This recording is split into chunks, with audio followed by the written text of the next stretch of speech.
Et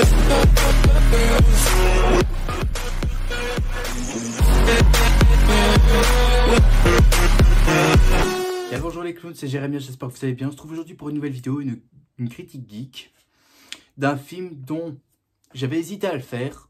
Je m'étais dit pourquoi en parler, parce que c'est vrai que c'est un film dont j'ai dit que je voulais me débarrasser tout de suite de mon esprit. Mais je m'étais dit, en le revoyant, je m'étais dit allez, fais-le.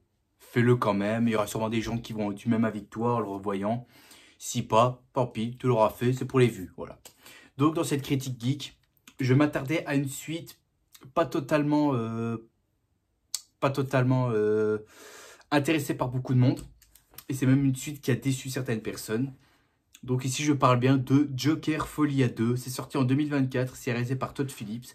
Même réalisateur qui avait fait le premier film Joker, qui avait fait un carton, qui avait fait 1 milliard de dollars au box-office. C'était une dinguerie. On ne pensait pas qu'un film origin story sur l'un des personnages les plus dangereux de l'univers DC Comics et le plus populaire serait étonnant. Et pourtant, c'était le cas. Alors, que raconte ce film? Eh bien, on va suivre Arthur, qui est interné à Arkham et qui attend d'être jugé lors de son procès pour les crimes qu'il a commis dans le premier film. Et pendant son incarcération, il va faire la rencontre de Lee ou Harley Quinn, appelez ça comme vous voulez. Et donc, du coup, ils vont se mettre ensemble et ça va être une folie à 2. Voilà, c'est marqué dans le titre, c'est marqué dessus, c'est comme le port salut. Voilà.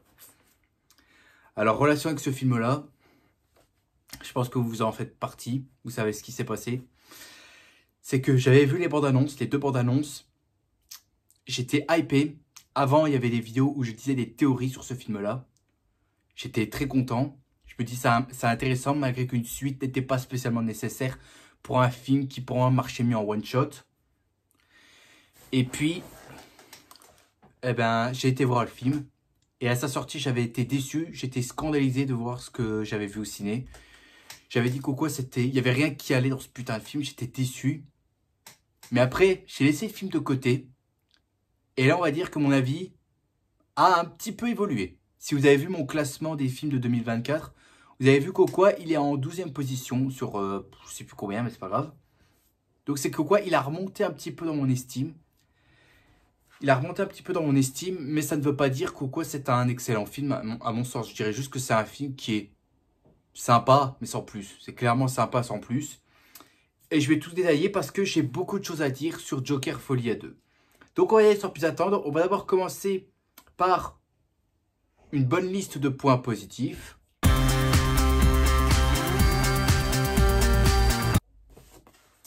Alors les points positifs, j'ai essayé d'en trouver et honnêtement, il y en avait. Il y avait des choses qui m'ont plu dans ce film-là, je ne vais pas le gâcher et je ne vais pas vous mentir. Alors d'abord, le film s'ouvre sur un espèce de dessin animé façon Looney Tunes où on voit le Joker qui va faire un show, enfin il va chanter sur le plateau de Murray Franklin. Et j'aime bien qu'au quoi là c'est un dessin animé façon Looney Tunes, c'est hilarant et dès que le film se lance, tu t'y attends pas. Tu te demandes est-ce que je me suis pas trompé de film? Mais au final non. Mais c'était très hilarant, j'ai envie de dire. Pas de grande surprise, juste un petit touche humoristique. C'est marrant. Et j'ai bien fait qu'au quoi là on a Arthur le Joker qui se bat contre son ombre. Ce qui veut dire qu'en fait, le Joker, c'est en fait l'ombre. Et que la personne qu'on voit maquillée en Joker, c'est Arthur. Donc il y a un délire façon Peter Pan. C'était plutôt hilarant. Moi j'ai trouvé l'idée sympa. Ça a l'air simple, ça a l'air beauf. Mais c'était hilarant. C'était vraiment hilarant. Ça m'a bien fait rire. Même au début j'ai cru que je m'étais gouré de film. Je m'étais dit il y a un souci ou quoi. Au final non, c'était juste un petit troll pour dire qu'au quoi, dans ce que tu regardes c'est bien le début du film. Il y a rien. Et c'était hilarant, franchement c'était bien hilarant. L'ambiance qu'il y a à l'asile d'Arkham est géniale. Malgré qu'il manquait 2-3 trucs. Ça manquait un peu de rats qui circulent par là, des taches de sang sur les murs. Ça manquait un petit peu. L'ambiance elle est là. Le tabussement est plutôt correct. Malgré que j'aurais voulu un peu plus sombre. Mais en soi, c'est pas mauvais. C'est pas mauvais, ça colle plutôt bien. Et je suis quand même satisfait du résultat. Malgré que j'aurais voulu que ce soit un truc assez glauque, parce que là, on parle de l'asile d'Arkham. Après, tu vas me dire, là, on n'est pas dans un univers de Batman. Là, on est plutôt dans un Elseworld, on est dans un univers où là, Batman n'existe pas. Où là, le Joker est né sans que Batman intervienne. Donc, je suis totalement d'accord. Mais ce que je veux dire, c'est que pour un asile, tel que l'asile d'Arkham, j'aurais voulu que ce soit plus sombre, plus glauque. Tu sais, il n'y a pas que Arthur qui soit un taré, genre il y a d'autres tarés dans l'asile. J'aurais voulu que quoi, l'ambiance se rapproche un peu plus et qu'on a un ton vachement sombre. J'aurais voulu ça. Bon, après, c'est pas trop grave. L'ambiance me plaît plutôt bien. Alors, le truc qui a dérangé des gens et que moi je vais répéter et je vais donner ce que j'en pense, mais d'abord, laissez-moi finir. Je sais qu'il y a certains qui vont m'en vouloir, mais laissez-moi finir. C'est que le côté musical, comédie musicale qu'il y a dans le film, en soi, ça me dérange pas vraiment. Parce que c'est un peu dans la veine du Joker, c'est-à-dire que quoi, mon chien qui s'amuse, ça veut dire que c'est un peu dans la veine du Joker en fait, parce que lui, il a tout le temps un côté théâtral, tu sais, il s'amuse, il aime bien danser, mettre de la musique et tout ça, et parfois chanter et tout ça. Je vois pas en quoi c'est gênant. Il y a des gens qui gueulent sur ça, je vois pas en quoi c'est gênant. Regarde le Batman de Tim Burton, là t'as le Joker qui danse sur du Prince. Personne s'est plaint. Il met du Prince pour la parade, avant de balancer son gaz hilarant dans les rues. Il y a personne qui s'est plaint. Quand le Joker a chanté aussi dans le film animé Killing Joke, bon là c'est un mauvais exemple, mais c'est pour détailler. Là ça m'a pas dérangé. Le Joker qui a chanté par moment dans Arkham City, et même qu'on l'entend dans Arkham Knight. Voilà, ça dérange pas. Un Joker qui chante et qui danse. Je vois pas en quoi c'est choquant. C'est dans la veine du personnage parce que le Joker, il aime le côté théâtral, le côté divertissement et tout. Ce que chez Arthur Fleck, je retrouve un petit peu ça en fait. Qui aime bien le côté mise en scène, être mis en avant, que tout le monde le regarde. Il y a un côté... il y a ce genre de choses qui intervient chez cette version du Joker. Et moi, ça me dérange pas. Donc je comprends pas pourquoi il y a des gens qui détestent ça, alors que pour moi, ça fait un peu la veine du personnage. C'est-à-dire que c'est en lui. Ça fait un peu, on va dire entre guillemets, c'est passion, on va dire ça, la passion. Danser et faire un divertissement, c'est un peu son truc à lui. Les scènes pendant le procès d'Arthur j'ai trouvé ça intéressant. Parce que c'est un peu le but du scénario, c'est le procès d'Arthur. Mais je dois dire que c'est plutôt intéressant, on apprend des choses et tout, mais malgré que dans ces scènes-là, il va y avoir du négatif. Vous allez le comprendre un peu plus tard parce qu'il y a beaucoup de moments où on va faire à des incohérences.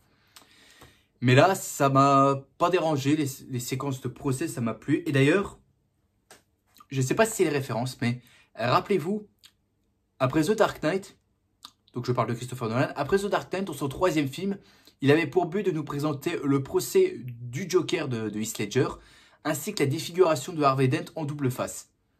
Dans le 3, ça devait être ça. Ça devait s'intéresser au procès du Joker de Ledger. Mais comme l'acteur est mort juste avant la sortie de The Dark Knight, Christopher Nolan trouvait un autre scénario. Et je me demande si dans ce film-là, ils n'ont pas essayé de reprendre cette idée-là. Parce qu'il y a un côté, ça ressemble. Pourquoi Arthur a tué des gens dans le premier film et que dans le 2, on assiste à son procès. Je ne sais pas si c'était vraiment un clin d'œil ou alors un coup de chance ou alors une coïncidence, je ne sais pas. Mais c'est ce que je m'étais dit. Alors là, je vais vous citer pas mal de mises en scène qui m'ont beaucoup plu. Genre des plans que je trouvais très sympas. Et il y en a un bon paquet. Alors d'abord, on a au début, quand tu as un garde qui est en train de raser Arthur, à un moment, il coupe la lèvre sans faire exprès. Donc du coup, tu as du sang qui coule là.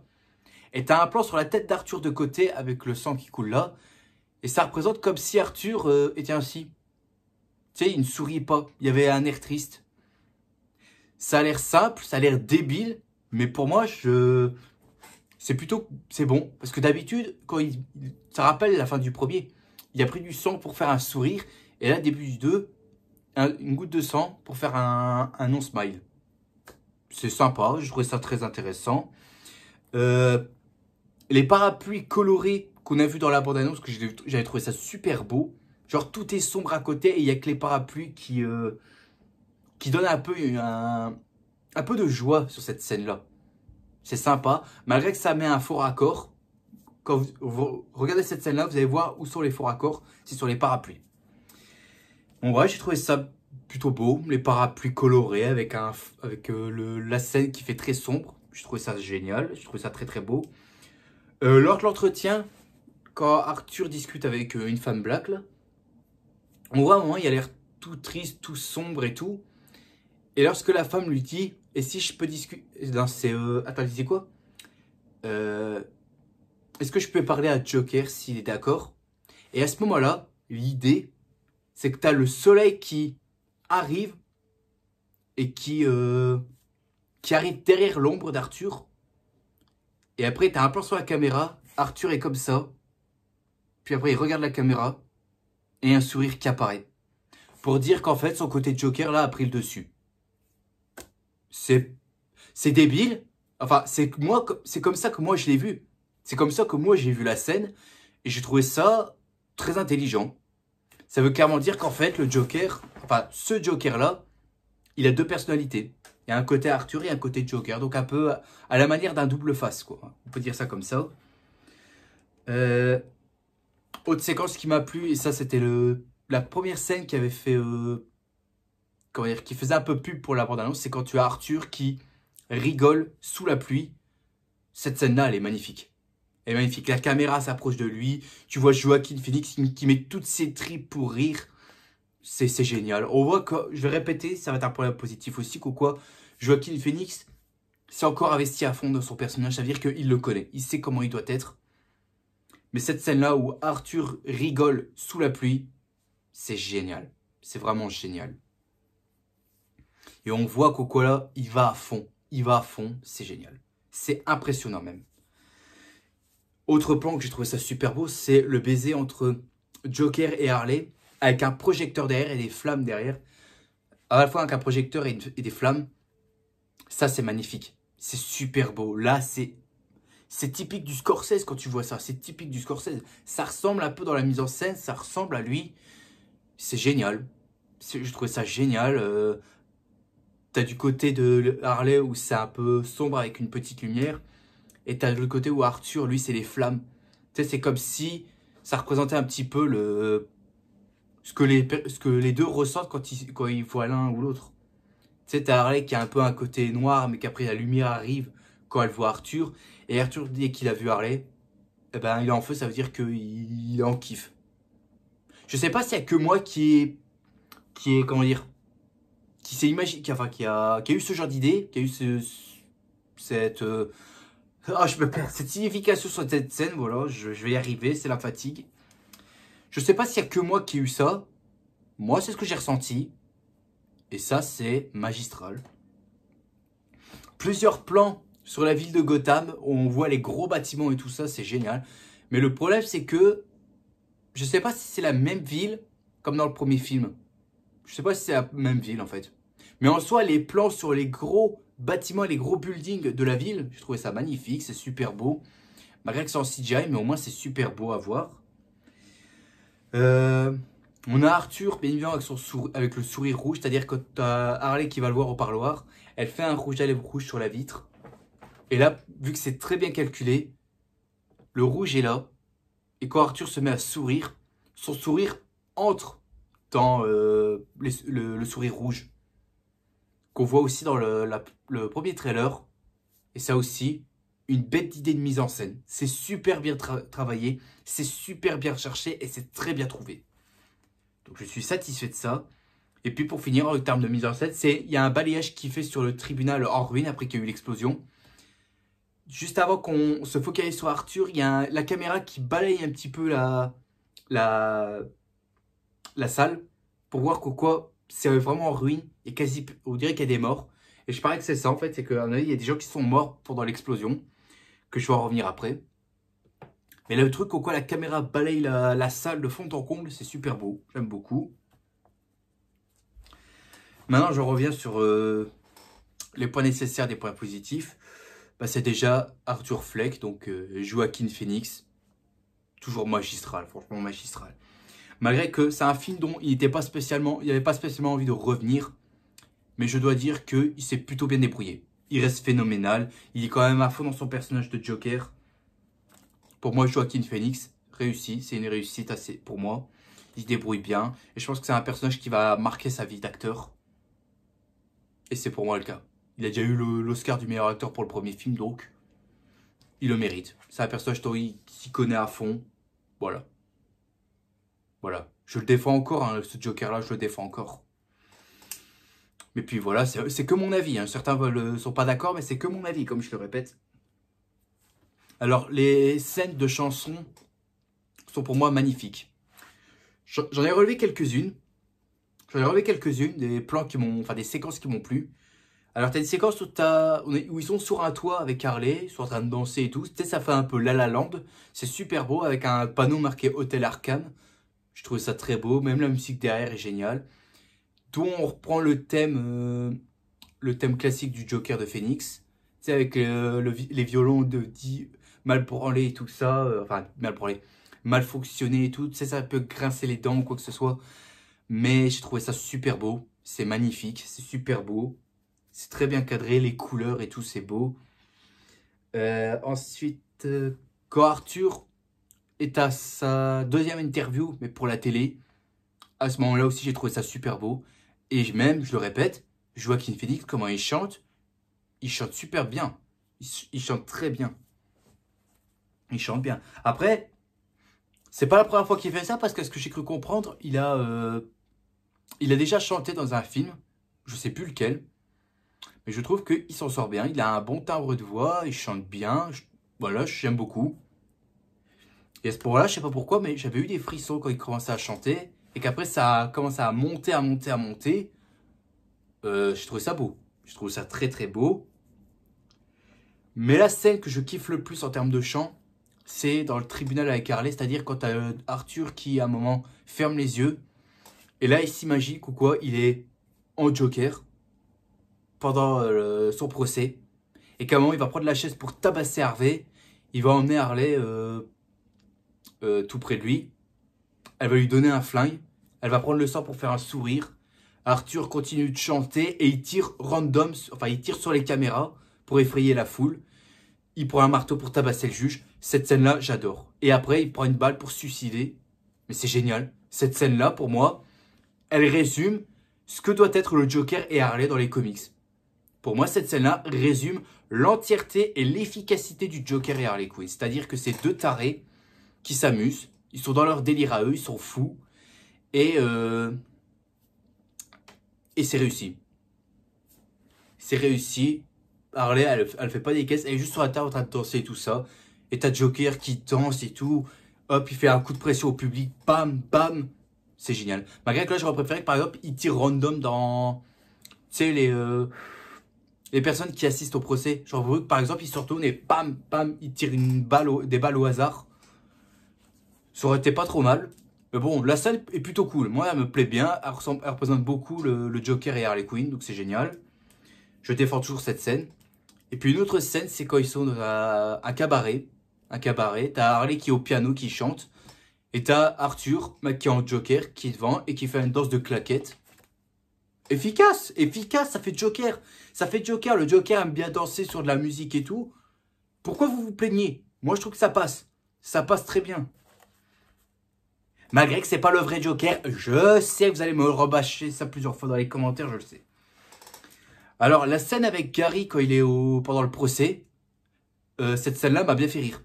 Elle m'a bien fait rire parce que t'as le Joker qui la prend le dessus. C'est pas Arthur, c'est le Joker qui prend le dessus. Et comment la scène est tournée et... Pas le malaise, mais comment la scène est. Et que t'as le Joker qui prend du galon. C'est-à-dire, il met la pression à Gary. C'est génial. Et même par moments, il se fout de sa gueule. Avec son nom de famille. Il dit, vous voulez vraiment nous faire croire que votre famille, c'est Puzzles. Vous êtes marrant. Pourquoi pas Puzzles tant qu'on y est. Tu sais, il se fout de sa gueule sur son prénom ou quoi que ce soit. Ou de son nom de famille. C'était hilarant. Ça m'a bien fait rire. Mais après, à la fin, juste avant la fin de la scène, il dit un truc du style... il y avait personne qui savait que j'existais, mais regardez tous ces gens autour de vous, regardez les gens qu'il y a dehors et toutes ces caméras. À votre avis, tout ce beau monde voit qui? Et là, il répète, il conclut par une phrase dont je suis d'accord. Il dit, vous ne faites que prouver aujourd'hui qu'il n'y a aucune différence entre vous et toutes les autres personnes qui m'ont sous-estimé toute ma vie. Après, il défile la liste. Et il a dit, je ne laisserai plus personne me rabaisser. Voilà, un Joker là qui pousse ses couilles en disant, je ne laisserai plus jamais personne me rabaisser. Là, j'ai tellement souffert, mais maintenant que je suis fort et que je suis bien entouré, je ne laisserai plus jamais personne me rabaisser. J'ai trouvé cette scène-là magistrale. Et pour moi, je suis entièrement d'accord sur ce que Arthur dit tout le long de cette scène. Mais la fin me fait mal au cœur parce que Gary dit qu'au quoi, bah pourquoi est-ce que Arthur lui fait ça? Il a toujours été gentil avec lui. Il le respectait. Ça m'a fait mal. Même Gary qui a dit quand même qu'au quoi Arthur, il aimait bien Arthur parce qu'il le respectait et tout. Ça me fait mal, mais là, c'est pas Arthur à qui il s'adressait, c'était au Joker. Mais cette scène-là me plaît beaucoup, j'aime beaucoup cette scène. Le costume final d'Harley Quinn est pas si mal. Est pas si mal, j'aime beaucoup. Il y a le côté harlequin avec les triangles noirs et tout ça, avec un fond blanc, la veste rouge. Là, ça représente le côté harlequin et la tenue classique de la première apparition d'Harley Quinn dans la série animée de Bruce Timm. Ça me plaît bien. Après, elle a pas les couettes, ça c'est emmerdant. Elle a les longs cheveux, mais bon, j'aurais préféré qu'elle ait des couettes par exemple. Mais bon, je pense que pour Lady Gaga, ça lui a pas plu les couettes. Donc, elle s'est dit les longs cheveux, ça lui irait bien, voilà. Ensuite, une scène aussi que beaucoup de gens n'ont pas aimé, mais que pour moi n'ont pas très bien compris. C'est une scène vers la dernière scène du procès où tu as Arthur qui décide de dire à tout le monde qu'au quoi, bah que il n'y a pas de Joker, c'est moi qui ai tout inventé. En fait, Arthur dit les 4 vérités sur lui-même. Il dit qu'au quoi, je l'avoue qu'au quoi, j'ai inventé tout ça. Il n'y a pas de Joker, c'est moi qui m'ai inventé tout ça dans le but de me sentir mieux. Et il admet qu'au quoi, c'est sa maladie qui lui a donné cette idée-là d'une double personnalité. Et moi, j'aime beaucoup cette scène-là parce que il parle ouvertement, il sait qu'au quoi, il en a plein le cul de ses conneries, il sait que malgré qu'il a créé cette deuxième personnalité, il sait qu'au quoi ça va lui attirer encore plus d'ennuis. Alors qu'on ressent qu'au quoi, c'était pas un homme qui voulait du mal en fait, c'était juste un homme qui voulait avoir une vie paisible, agréable, trouver quelqu'un pour savoir fonder une famille, c'est tout ce qu'il voulait. Mais à cause de la société, bah, ça l'a transformé en monstre. Et il s'en veut terriblement. Mais il sait qu'au quoi, ça va rien changer sur son cas. Et cette scène-là, beaucoup de gens n'ont pas compris. Mais moi, je défends cette scène-là parce que on voit que Arthur, il est quand même en pleurs et il admet qu'au quoi, ben, il a quand même tué 6 personnes et qu'il sait qu'au quoi, ça va rien changer à sa vie. Ça va rien changer pour son cas. Mais j'aime beaucoup cette scène-là. Arthur est ouvert d'esprit et beaucoup de gens disent qu'au quoi, ça décrédibilise le Joker. Mais il faut que c'est faux parce que je rappelle à certaines personnes que le Joker de Phoenix, ce n'est pas le Joker qu'on connaît dans les comics. C'est-à-dire que c'est pas le Joker de Killing Joke ou encore de, je sais pas moi, de Heath Ledger ou encore de, je sais pas moi, des autres versions. Voilà, le Joker de Joaquin Phoenix, c'est un Joker qui a existé avant l'apparition de Batman. Donc c'est pas le Joker qu'on connaît. C'est pas le Joker canonique. Puis après on a eu une explosion au tribunal, et très violent, même si c'est une explosion que j'avais pas vu venir. Et on sent qu'au quoi, il y a eu énormément de morts. On sent qu'il y a eu des morts, on sent qu'il y a sûrement des gens qui sont morts ou quoi que ce soit. Mais on ne le montre pas. Mais on sait qu'au quoi, des gens sont morts à cause de l'explosion. Et puis pour finir, c'est la dernière scène, la scène finale, où on voit Arthur qui marche dans les couloirs. T'as un autre détenu qui arrive pour lui dire une blague. Et il va lui dire, et maintenant tu vas prendre ce que tu mérites, enculé. Et là, il poignarde Arthur. Et Arthur tombe et il meurt. Tandis que l'autre, son agresseur, lui, il se met à rire, jusqu'à ce qu'il a pris son couteau, je crois, et il lui taille les veines. Enfin, il s'ouvre les lèvres, pardon, il se tape pas les veines, il s'ouvre les lèvres pour faire un sourire. Et là, je m'étais dit, c'est sûrement des théories. Peut-être que le mec qui a fait ça, ça va devenir le futur Joker. Ou alors, il y a Harley qui avait dit à Arthur que quoi, elle était enceinte. Ce qui veut dire que peut-être que l'enfant de Arthur et Harley, ce sera aussi un futur Joker. C'est 2 choix. Soit le futur enfant, soit le détenu qui s'ouvre les lèvres. enfin qui s'ouvre les joues. Et il y a le choix. C'est soit l'un ou l'autre qui peut devenir le futur Joker qu'on connaît. Et j'ai trouvé, ces espèces de théories que je vois un peu partout très intéressantes. Parce que ça veut clairement dire qu'au quoi, un Joker meurt, mais il y en a un autre qui va le succéder. C'est très bien, moi j'aime beaucoup. Ceux qui n'ont pas compris ça, bah, c'est que vous n'avez pas regardé le film correctement. Et voilà pour les points positifs. Il y en avait beaucoup, vous avez bien vu qu'au quoi, j'ai pu lister un bon paquet de points positifs. Mais par contre, en termes de points négatifs, ça n'a pas changé pour certaines choses. Donc, c'est parti pour les points négatifs.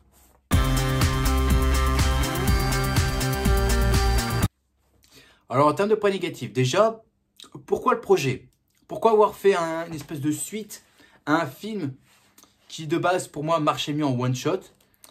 Pourquoi avoir fait une suite d'un film qui n'était pas nécessaire, comme je l'ai dit? Mais on apprend qu'en fait, ce film-là, c'était pour dépanner la Warner, qui était en galère. Et donc, du coup, Warner ne savait plus quoi faire comme film pour l'instant.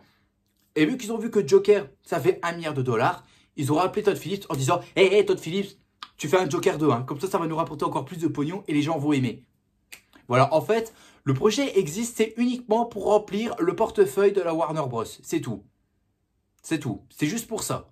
Parce qu'il sait qu'au quoi le premier a fait 1 milliard de dollars au box-office. Du coup, ils se sont dit, si le 2 fait pareil, on aura encore plus d'argent pour faire d'autres films. Sauf que, bien évidemment, ici, le 2 a fait flop. Le 2 a floppé. Donc voilà, si le 2 existe, c'est uniquement pour, encore une fois, obéir à la Warner, que je leur chie à la gueule. Parce que eux, quand ils touchent les licences d'ici, ils comprennent rien. C'est des branleurs qui n'ont jamais lu aucun comics. Alors, la musique, la bande-son, elle est complètement fainéante. On reprend les thèmes du premier film, mais on les remixe.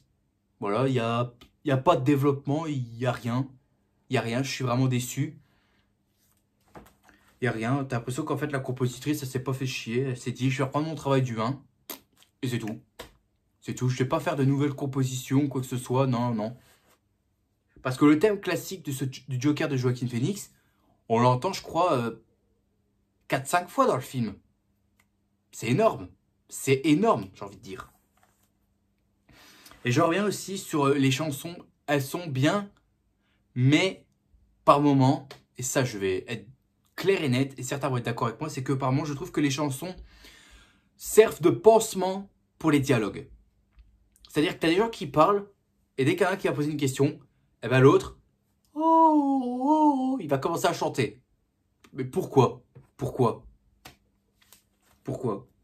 Et ça n'arrête pas, hein. Toutes les 5 minutes, les gens n'arrêtent pas de chanter. Que ce soit Joker ou Harley, les deux n'arrêtent pas de chanter toutes les 5 minutes. Au bout d'un moment, ça a tendance à gonfler, ça a tendance à me pomper. J'ai envie de dire, vous avez la flemme d'écrire un scénario, vous avez la flemme d'écrire des dialogues ou quoi là? Non, parce que faire des chansons qui servent de pansement, ça m'énerve. C'est pareil dans les Disney, ça a tendance aussi à m'énerver ce genre de choses. Alors, la plupart des scènes d'illusion qu'on a eu avec Harley, je suis aussi déçu, ça me déçoit parce que c'est des illusions, je suis déçu. Je m'attendais à ce que ce soit vrai parce que quand je regardais la bande-annonce, je m'attendais vraiment, mais vraiment, que ce soit réel, en fait. Je pensais que genre le Joker, il aurait assisté à son procès, il y aurait eu l'explosion, Harley l'aurait libéré, et les deux font un carnage dans la ville. Je m'attendais à ça. Au final, non, c'est toutes des visions que le Joker a dans sa tête. Par exemple, la scène qui me vient en tête, c'est quand tu as Joker et Harley qui présentent une émission de télé ou je ne sais pas quoi. Là, je pensais que c'était réellement vrai. Au final, non, c'était dans la tête d'Arthur. Je suis déçu par ça, je suis vraiment déçu. Je suis déçu par ça, je suis déçu. Je m'attendais à... Comment dire? À ce que ce soit vrai. Genre que quoi, ils ont pris du galon et que maintenant, ils s'emparent un peu de Gotham. Au final, non. Rien à foutre. Rien à foutre, ça se passe dans la tête. Voilà. Alors, les gardes d'Arkham, pour moi, c'est tous des pourritures, en fait. C'est tous des pourritures, voire même des ripoux. On voit qu'au quoi, il n'y en a aucun qui comment dire, qui s'intéresse vraiment à ce que... Encore dire, qui traite pas bien correctement les prisonniers. Ils ont tendance à se foutre de sa gueule. Apparemment, elle est tabassée. Je comprends pas en fait. Tous les gardes, c'est vraiment des pourritures. Il n'y a aucune raison de les aimer. Franchement, il n'y a aucune raison de les aimer. C'est tout le temps des gens qui s'en foutent complètement. Ils s'en foutent complètement. Ils préfèrent tabasser les prisonniers. Et voilà quoi. Ça a tendance à me gonfler à entendre ce genre de choses. Maintenant, je reviens sur le deuxième personnage principal du film, à savoir Harley Quinn, qui est joué par Lady Gaga. Je suis désolé, mais j'étais dans l'incompréhension totale. Ce personnage, je comprends pas son but en fait. Elle est incompréhensible. Parce que j'ai pas vu Harley Quinn. J'ai pas vu Harley Quinn. Je vois Lady Gaga qui joue elle-même, ou alors qui joue son personnage dans A Star is Born. C'est la même chose. C'est la même chose. Je vois pas Harley Quinn, je vois pas le personnage d'Harley Quinn. Elle a pas autant de charisme ni de moments marquantes comme Margot Robbie dans le DCU. Après, tu vas me dire, c'est pas le même personnage, je suis d'accord. Et puis surtout, c'est qu'elle a un passé bizarre, quoi, elle ment à Arthur, en disant quoi, elle s'est fait interner ici toute seule et tout ça. Que son père elle est mort quand elle était petite ou quoi que ce soit, alors que non, on apprend qu'en fait, son père est pas mort, qu'elle est dans une famille riche, qu'elle est psychiatre. Voilà. Je comprends pas pourquoi elle ment en fait, je pige pas. Et puis aussi, c'est sa relation avec Arthur qui, pour moi, sort de nulle part. Elle sort de nulle part. Je pige pas vraiment d'où la relation elle est créée. La meuf, elle l'a vue à la télé et hop, direct, elle est tombée sous le charme. Mais c'est une relation qui sort de nulle part. Et ça choque pas Arthur, mais ça choque nous, les spectateurs, quand même. Hein. Donc Harley Quinn, j'ai vraiment pas aimé son personnage là. Et pour moi, c'est pas Harley Quinn. Je vois Lady Gaga habillée en harlequin, c'est tout. Mais je vois pas Harley Quinn. Autre personnage qui était décevant, Harvey Dent. Je comprends pas son intérêt là-dedans. Il est inutile et pour moi, il est pas marquant. Voilà, pas marquant une seule seconde. À part pour être un rival de Arthur pendant le procès, mais c'est tout. Et puis t'as même une séquence après l'explosion où on le voit qu'au il a le visage complètement défiguré pour dire que Double Face est né. Mais pourquoi faire ça? Ça sert à rien. Ça sert à rien de le mettre. Parce que là, ils ont fait un délire style Gotham. La série Gotham, c'est-à-dire que tous les méchants sont créés, mais on n'a pas besoin de Batman. Voilà. Tous les méchants sont créés sans l'intervention de Batman. Ça m'énerve. Ça m'énerve. Et puis aussi, pendant le procès, ils ont fait inviter toutes les personnes qui étaient en lien avec Arthur ou quoi que ce soit, ou qui l'ont vu ou quoi que ce soit. Ils disent qu'on a passé tout le monde. Mais moi, je trouve qu'il manquait deux personnes. Il manquait Alfred et Bruce Wayne. Pourquoi est-ce qu'ils seraient là? Tout simplement parce qu'il y a un des ravisseurs qui était fan de Arthur, qui portait un masque, donc le représentant, et qui a tué Thomas et Martha Wayne. Donc, à mon sens, je pense que Alfred et Bruce auraient dû intervenir durant le procès. Ils auraient dû intervenir pour donner leur version. Quoi, Arthur est quand même responsable, entre guillemets, de la mort des Wayne. Après, je dis ça, je dis rien. Je dis ça, je dis rien. C'est que mon avis. Hein, c'est que mon avis. Mais moi, je trouve qu'ils auraient dû intégrer Alfred et Bruce pendant le procès. Parce que, quitte à mettre Harvey Dent, autant racheter Alfred et Bruce. Comme ça, t'es à fond dedans dans le fan service. Voilà. C'est que mon avis. Et puis, on a le garde, là, Jackie, qui me paraît bizarre. Au début, tout le long du film, j'ai cru que ce serait un allié de Arthur qui va l'aider à s'évader et qui va le soutenir après. Au final, non. Non. J'étais déçu par ça. Je pensais qu'il allait avoir un lien avec Arthur sur ce mec-là. Mais voilà quoi, j'ai pas. C'est dommage, c'est vraiment dommage pour ça. Et puis on va finir par les incohérences que j'ai pu relever sur ce film. Alors d'abord, au début, on a Arthur qui dit sa mère Penny lui manque. D'où elle lui manque? Alors que le mec savait très bien ce n'était pas sa vraie mère. Et il dit il considère encore Penny comme sa mère. J'ai pas compris. J'ai pas compris ce genre de choses. Alors on a Arkham qui est sur une île. Alors que dans le premier film, c'était un hôpital psychiatrique qu'on pouvait trouver au centre-ville. Donc là, je comprends pas. À moins qu'il y a deux pénitenciers d'Arkham à Gotham. Mais j'ai des doutes. Je doute clairement. Parce que l'asile d'Arkham, qu'on a vu dans le premier film, il était dans un centre-ville. Là, c'est sur une île à l'extérieur. Donc là, je pige pas. À un moment, tu as Harley qui a réussi à s'introduire dans la cellule d'isolement d'Arthur au sous-sol. Comment elle l'a fait? Parce que elle dit qu'au quoi un des gardes l'a laissé rentrer. Je n'y crois pas. Je ne crois pas du tout à ça. Et je me dis, il faut pas me prendre pour un boubours. Hein. Mais je comprends pas. Comment elle est rentrée? Comment elle est rentrée? Je pige pas. On a même Harley qui entre de manière facile au tribunal. Alors qu'il y a au moins des flics qui surveillent la porte. La meuf, elle arrive à rentrer facilement. T'as pas un garde qui l'interrompt pour lui dire le procès a commencé, vous arrivez trop tard ou un truc ainsi? Non. On le laisse rentrer comme ça. Je sais pas comment ça se passe les procès. Je sais pas si on peut rentrer n'importe quand, mais... Voilà, je trouve ça bizarre. Coco, là, Harley, elle a réussi à rentrer facilement. C'est suspect. On revoit le personnage de Sophie, donc qui était joué par Zazie Beetz dans le premier film. Et c'est là où ça casse toute la magie du premier film, parce que dans le premier film, ce que j'avais aimé, c'est que on se demandait ce que Arthur lui avait fait. Ça, genre, c'était le mystère. Et alors, en la revoyant dans le 2, pour moi, ça casse toute la magie du premier film, entre guillemets. Ça casse toute la magie, tout simplement parce que, on pensait qu'elle s'est fait tuer ou pas. Genre, c'était le mystère du film. C'est qu'on ne sait pas qu'est-ce qui était vrai, qu'est-ce qui était faux. Quand on accompagnait Arthur.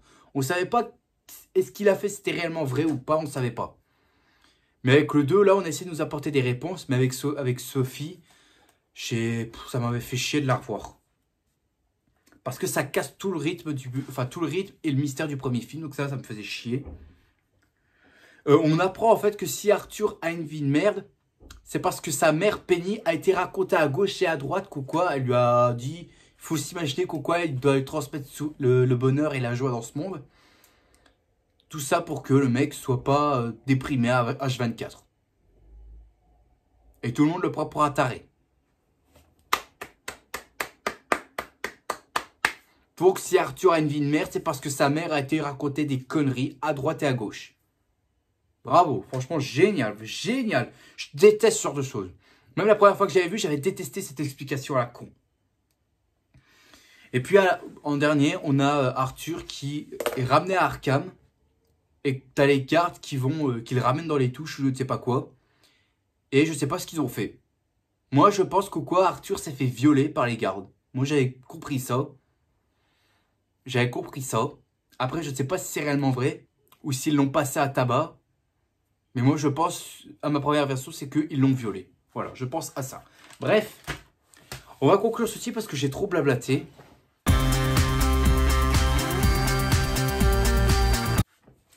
Alors, Joker Folie à 2, pour résumer, c'est un film qui est certes très très très bas comparé au premier, mais il y avait des bonnes choses, il y a des choses qui m'ont assez plu dans ce film-là. C'est pas un film franchement grandiose et spectaculaire comme était le premier film, mais en soi, il y avait des choses assez intéressantes. Les films qui parlent de procès, actuellement, j'essaye de m'intéresser, ça devient très très intéressant. Donc, je dirais... Très brièvement, ce film est sympa, mais vous n'êtes pas obligé de le regarder. Si vous avez aimé le premier film, il n'y a aucun intérêt à regarder le 2. Vous pouvez très bien regarder le 1 et le considérer comme un one-shot sans passer par le 2. Voilà, c'est que mon avis. C'est que mon humble avis. Vous en faites ce que vous voulez, mais voilà quoi. Donc, c'est tout ce que je peux dire. Donc, la note que je vais mettre à ce film-là. Alors, le premier, je lui avais mis 19 sur 20 parce qu'il le méritait. Pour celui-là... J'ai dû retirer quelques points, donc ce qui fait pour Joker Folie à 2, je lui ai mis un 12 sur 20. Un 12 sur 20 parce que je trouve que ça... C'est pas si catastrophique que moi je l'avais pensé au départ. En le revoyant, je m'étais dit, il y avait des choses intéressantes, donc je vais pas cracher là-dessus, donc je vais au moins lui mettre un petit peu la moitié. Un petit peu, hein. Je vais rajouter 2 points supplémentaires. Donc voilà, 12 sur 20 pour Joker Folie à 2, c'est une belle note. Et voilà, donc je sais que certains vont m'en vouloir, mais c'est que mon humble avis. C'est que pour moi... Je défends, on va dire, ce film-là sur certains points. Voilà. Donc, j'espère que cette critique geek vous a plu. Et si c'est le cas, mettez un gros like qui me ferait extrêmement plaisir et qui me motiverait bien évidemment à continuer. Aussi, abonnez-vous parce que certains qui regardent mes vidéos qui ne sont pas encore abonnés. Alors faites attention car je vous ai à l'œil. Et on se retrouvera demain pour une prochaine vidéo. Sur ce, je vous dis à la prochaine. N'oubliez pas le grand big smile, tout ce qui fait plaisir. Et profitez de la vie aussi, elle est extrêmement importante. Il faut surtout pas la gâcher, c'est moi qui vous le dis. Allez, à plus tout le monde. Salut à tous.